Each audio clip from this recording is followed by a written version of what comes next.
If you've seen the TV show Dexter, you'll probably really enjoy this presentation. I'm going to argue that Dexter is a lot like a CTI analyst. Now hear me out, don't judge yet. Dexter is driven to catch and stop bad guys, okay? He's a badass hiding behind a geek facade, like most of us, okay? And he's a bit socially awkward. So this is one of my favorite scenes from Dexter where he is at his high school reunion and he is like awkwardly like, what is hammer time? I don't really understand the difference between hammer time and real time. And it just reminded me of, some really fun times at DEF CON parties. I don't know if you guys have been to any of those, but you see a lot of the awkward dancing, which I find endearing because my skills are not much better. So my name is Charity Wright. I'm a CTI analyst. My career started in 2005 when I joined the United States Army. Do I have any Army people in the house? Cool? Okay, great. And I'm still serving in the Texas Army National Guard as a Chinese linguist. So in 2015, I kind of pivoted over to cyber threat intel. And now I'm, obsessed with it. I love it. So it's a passion of mine. I'm also a mother, Dallas Cowboys fan. I'm from Dallas, so you can pity me right now. Thank you. And I'm a dog mom. I have 4 dogs, and I love them to death. There's a picture of me in uniform. So, like I said, I was a Chinese linguist. During my active duty days, I worked at NSA, which was one of the most fulfilling missions I've done so far. And I'm especially intrigued with psychology, abnormal psychology, which is why I love shows like Dexter and SVU. And so that's what kind of led me into the subject we're going to address today, is the psychology of CTI. What's going on in our heads when we're analyzing intelligence?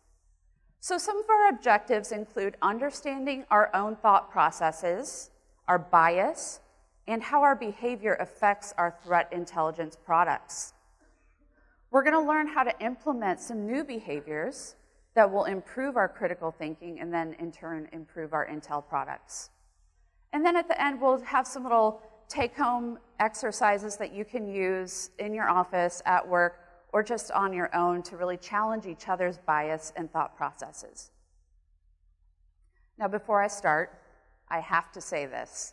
There's always one person that ruins the fun. We are going to be talking about what would Dexter do, but I don't mean that literally. So don't be like Dexter and kill people, even if they're bad guys. And I have to disclose also that none of this presentation is related directly to or associated to Showtime or the show Dexter. So let's talk a little bit about metacognition. It's our inner monologue. Now, if you watch Dexter, he's always in his head. And lucky for us, we get to jump in his head with him. So we get to know what he's thinking about, whether it's work as a blood spatter analyst or about his family, social awkward situations where he just doesn't know how to behave. I'm going to argue that inner monologues like Dexter has are actually good for all of us. Now, we're all thinking in our heads all the time. But how often are we actually thinking about our thinking? So that's the definition of metacognition, is thinking about your thinking. Now the prefix meta denotes something of a higher order. And then the term cognition or cognitive thinking refers to the use of mental activities and skills to perform tasks such as learning, reasoning, and understanding. So you put them together and you're really analyzing about how you're analyzing.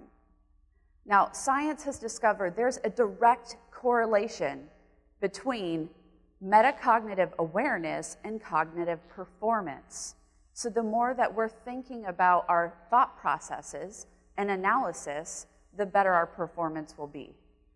There's also science and medicine that can prove that this type of metacognition can prevent diseases like Alzheimer's and loss of memory. Now, I'm going to say that I believe metacognition is vital to us as intelligence analysts. If there's anybody in the world that should be using metacognition every day, it is us that are analyzing information. So let's dig into a little bit of psychology of intelligence analysis. And I want to refer you to this book by Richard Huer. I think it is the standard. Most of you have read it or seen it if you've been in the intelligence community. And I just find it fascinating to dig into the psychology behind what we do. Now, there are many factors that go into the psychology of what we do. We have to take into consideration perception, reality, intuition, and analytical judgment. Perception is a way of regarding or understanding something. And as you know, we all see things through a certain lens. And that really depends on how you were socialized, how you grew up, how you were raised, what country you're from, and what culture dictated how you think about things. So being aware of your perception of things and what lens you're looking through is very important when you're analyzing intelligence. Well, then there's reality, and that is the tangible, actual explanation for things. So that is the reality. Intuition is more of an intangible, biological explanation. Sometimes it's something we can't even really explain. And I think that in the CTI field, that's often where people think that CTI is an art, and I've been one to argue that in the past, versus a science, because a lot of times we have intuition, we have a feeling that leads us towards solving a problem. But there's actually some explanation for intuition. Now, many different fields attempt to explain intuition. Science might say that it's an evolutionary process that helps us to adapt and survive. Spirituality or religion might explain it as a higher power that is giving you knowledge or information about your environment. Either way, many analysts feel that their intuition leads them to answers or solving puzzles. But we have to check our intuition and keep it accountable to reality. Now, all these factors have to be taken into account when we're analyzing intelligence. And I think that the book, Psychology of Intel Analysis, is a great resource for really digging into strategies for analytical judgment. So this is a really fun and interesting subject, cognitive bias. Now, I'm sure a lot of you have heard of cognitive bias or explored it a little bit. I'm not going to go too in-depth because there actually is another talk dedicated just to cognitive bias. But I do want to touch on it because it's a very important part of psychology and what we do. Now, I want to start with a riddle. So everybody pay attention. I know we're very smart people in here. Here's your riddle. A father and his son were in an accident. The father dies at the scene. The boy, badly injured, is rushed to a local hospital. In the hospital, the operating surgeon looks at the boy and says, "I can't operate on this boy. He's my son." How can this be if the father just died? Now your intuition is working. Your brain is thinking through a certain lens or perspective. Does anybody want to give me an answer? Any suggestions? Yes, sir. It is his mother. He might have two dads, yeah. So interesting about this riddle, 80% of people immediately start thinking of alternatives, but nobody thinks of the surgeon as his mom. And that is because we sometimes are built in with bias in our culture. We don't immediately jump to the conclusion of a woman can be a surgeon or the mom is a surgeon. I know when I heard this riddle, it was at a conference about unconscious bias, and I'm a feminist. I believe in equality for women, and here I am thinking of like every possible scenario of how it could be his dad. And it never dawned on me that it could be his mom. And when I found out it was, my mind was blown. So it just shows you that sometimes you are judging a situation or a picture based on your past experience or based on your culture. That's something that we all have to be very careful of. Now, bias is defined as the quick decisions that we make automatically and without awareness. Now, sometimes people define it as a logical error in thinking. Now, did you know that, our brain, let me go back here. Our brain is actually software that contains security flaws that are unpatched. So our brains work much like software where there may be a bug or something going on in there we're not even aware of. We have to patch that. None of our brains work perfectly, and we're all influenced by our socialization. So as CTI analysts, we have to work to reduce or wholly prevent bias, prejudice, ulterior motives, and other internal psychological factors from influencing the way that you're analyzing intelligence and coming to conclusions. So if you think about it, we're trying to come up with conclusions. A lot of people are jumping to conclusions about attribution because it's like the holy grail in some organizations. Everybody wants to know who it is, why they're coming after us.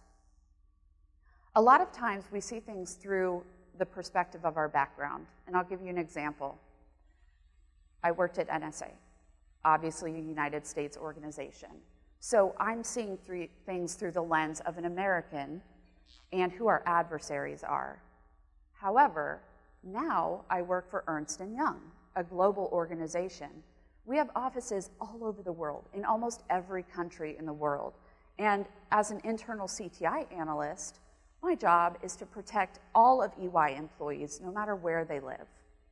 So when it comes to digging in on APTs, I have to be very careful and unbiased, not to see things through the lens of an American, but to see things through the lens of globalization as a citizen of any country in every country.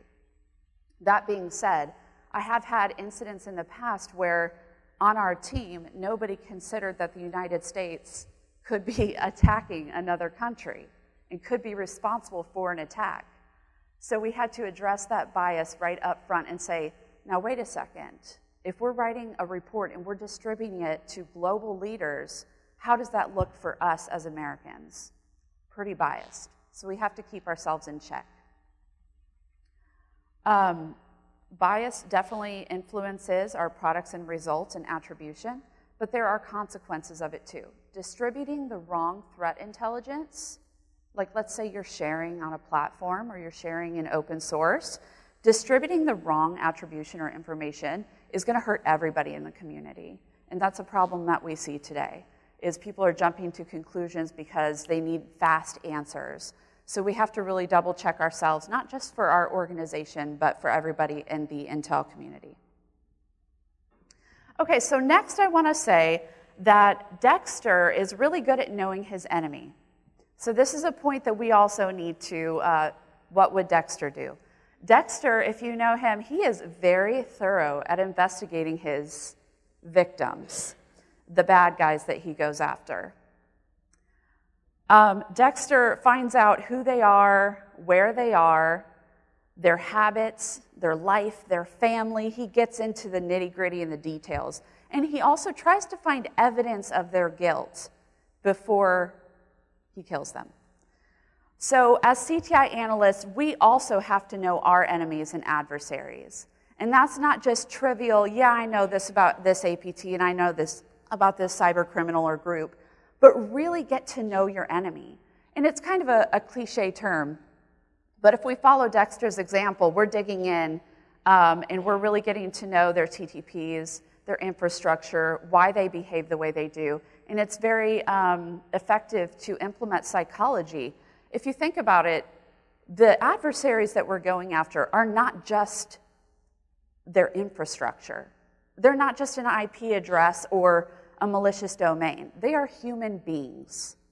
So we have to treat it like human beings and find out what motivates them, what are they going after, and really get to know them however we can to be effective.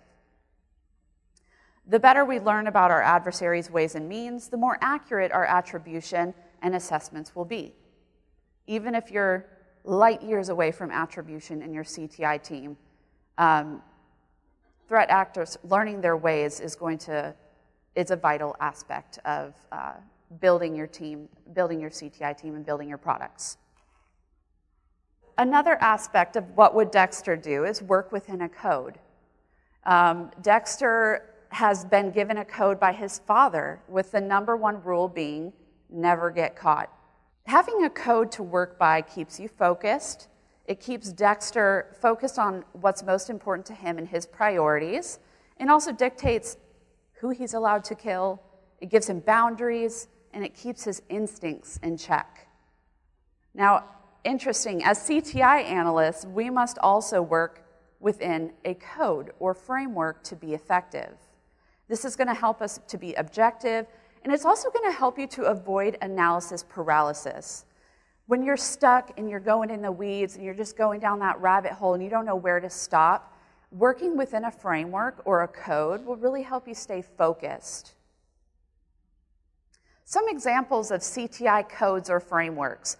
Most of you are probably familiar with these. So we have the Lockheed Martin cyber kill chain. We have the Diamond model of intrusion analysis, the MITRE attack framework, and we have intelligence priorities or requirements. Now, this last one I think is really important, so I want to talk a little bit more about intelligence priorities. I call them priorities, and that's kind of how I translated intel requirements from the military sector into the private sector. When I talk to leadership, a lot of them have no idea what this means and what do you need from me. So intel priorities are defined as any subject, general or specific, upon which there is a need for the collection of information or the production of intelligence.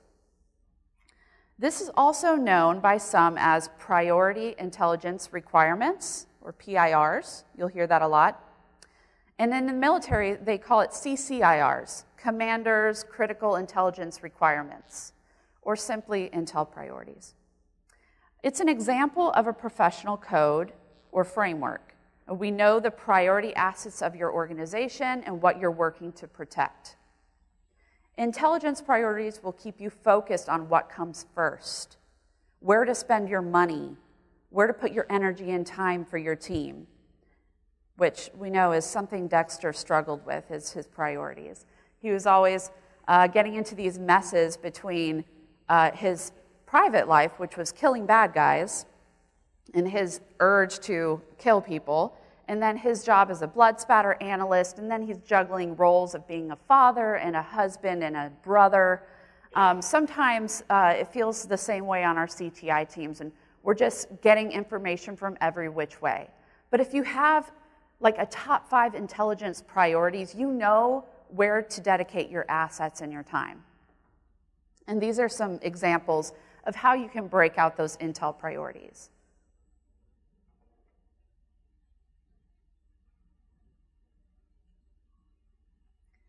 So before moving on, I want to address also that if you don't know if your organization has intelligence requirements, I would suggest that you ask your leadership, and if they don't have anything lined out, ask if you can have a meeting or a sit down and kind of address to them, this is what this is, and this is how it's going to help our organization and our CTI team.